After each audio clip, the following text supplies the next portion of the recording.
হাই friends, এয়া দেখিছেনে আমি আজি অৰুণাচলৰ পিনে আহিছোঁ। ইয়াতে এখন ধুনীয়া ৰিজৰ্টৰ নিচিনা আছে। গৰম দিনত মানুহবোৰ ইয়ালৈকে খুব আহে। ঠাণ্ডাত পৰিৱেশ হয়, ঠাণ্ডা ঠাণ্ডা হাৱা মাৰি থাকে। ইয়াতে আকৌ নদী এখনো আছে, গা ধুওঁ বুলিও পাৰি।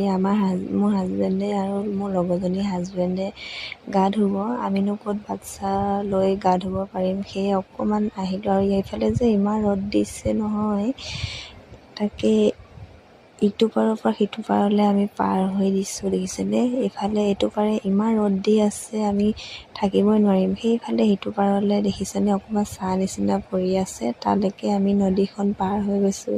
পানী ইমান নাছিলে, সেয়ে পাৰ হ'ব পাৰিছোঁ। আৰু আমাৰ বাচ্ছাকেইটা দেউতাকহঁতে পাৰ কৰাই দিছে, সেইকাৰণে যে সুবিধা হৈছে। এয়া দেখিছেনে আমি লাহেকৈ পাৰ হৈ আহিছোঁ।